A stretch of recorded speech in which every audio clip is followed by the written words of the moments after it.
bacon, we use it as a metaphor. Like, it's that thing that kind of gets put on a plate and always enhances it, whether it's the topping, side, main course, whatever it is. Obviously we have a lot of musicians on the show. So sometimes when it's your job, it is not your way to shut off. So music can't always be your bacon if music is your job. Sometimes it still is. Sometimes it's, yeah, of course. What do you nerd out about? What's your passion? What's your thing? Like, if you could be like, other than music, what does Matt do? What's his thing? Yeah. You know, So what is your bacon? Well, I have two hobbies outside of music. Motorcycles. I'm really into my bikes. I have 3 Harley Davidsons sitting in my garage. Sick, nice. That's a hobby of mine. Riding and wrenching and working on the bikes, and that's somewhat new, just for like the last 5 years. Kind of got a little later in life, but I love it. And the other one, it's a real stressful one. Anyone who plays can relate. It's golf. That's been like, my brother's really into. My brother's really in the music scene too, though. That, like, golf is basically taken over in the scene. Like, it's pretty crazy. I've never been good at it. I did go like professional, like for work things and stuff like that, and I was always the dunce throwing the ball from behind, everybody. Try to Happy Gilmore it. Yeah, pretty much. Yeah. But yeah, I can see how that gets stressful. It does, I love it. I genuinely love it. But it's just one of those games, I'll go play the best round of my life and just be killing it and getting on the green on the par 3s. And then I'll go a few days later and have the worst game of my life and get all up in my head. And it's just it's just golf, man. It goes wrong. I mean, even for the pros, the best players, they fuck up. But I love it. I don't know. It's something about it. Just being outside is nice. It's a good excuse to get out of the house. And golf courses are always well maintained and nice. Oh, yeah. There's always wildlife and shit out there. And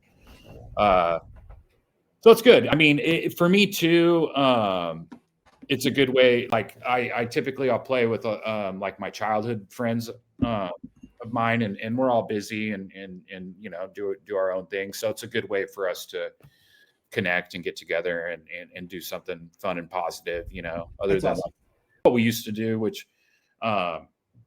just get together and like party and which to each their own. That's great. That's fun. But we all kind of just hit a point where something had to change. So we golf. That's how we bond. Nice, that's awesome. Man. That's awesome. Even though I'm like really into like playing, I'm not like that guy like watching it on TV. Yeah. Like I have the bug, but I could see me eventually going that direction. Yeah. But yeah, if next time you come to New York, if you got a day, or even if you don't have a day, if you're on Long Island already, just shoot over to Bethpage Black, because it's a hell of a good time, I hear. All right. Good to know. Yeah. Hopefully we'll, I have a general idea when we'll be back over there. It should be May of next year. So yeah, keep your eyes and ears out. Yeah, nice. Definitely will. So what got you into like briefly both golf and bikes? What were the catalysts that kind of pushed you in those directions? Golf, I got really into it, many years, like, I don't know, maybe 10 years ago or something. And then I sort of fell out, stopped playing. I don't want to bring the conversation down, but my good friend who I golfed with passed away. I'm sorry to hear that. Oh, so I kind of, he's the one who got me into it, and it just didn't feel right for a while. But then it kind of hit me, a couple of years ago, where I was like, well, that's bullshit. The last thing he was pretty passionate about golf. The last thing was for me to not golf because he's dead, So I got back into it. And you know, as far as like sports go, you know, that's I like watching them, but that's never really my thing. I mean, I played t-ball when I was 5, so right. it just felt good to be doing sport. I was always into skateboarding, but doing something with the ball, you Nice. know. So I don't. Yeah, it's enjoyable, and it's, you know, it's more of a mental game. And then with motorcycles, I mean, I've always had an interest in them, and then when I first got sober, I was like, you know what, like I need a hobby, I need something to do.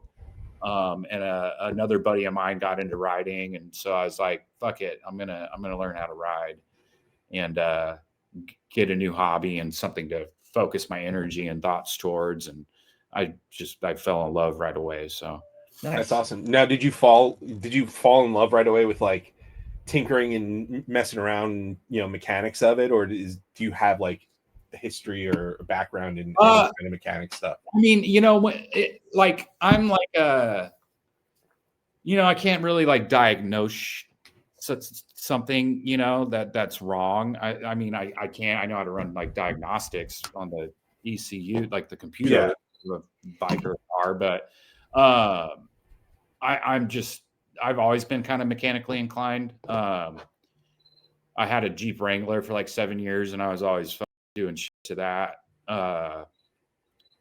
And you know, it's one of those things too. It's like all this shit, working on cars, working on bikes is like, especially nowadays with YouTube. Oh yeah. Like, it's easy to figure out. You just have to have the right tools for the job. Right.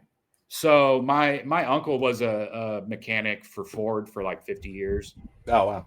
He retired and gave me like 2 massive tool chests. So it's like, dude, I have like anything and everything you would need to work on automobiles or bikes. So, and I do have the little bit of confidence you need, you know what I'm saying? Like, if you don't know what you're doing, you're like, I don't know if I'm doing this right. Right. I don't want to break it. Yeah. It's like, no, just have the confidence, just do it. Yeah.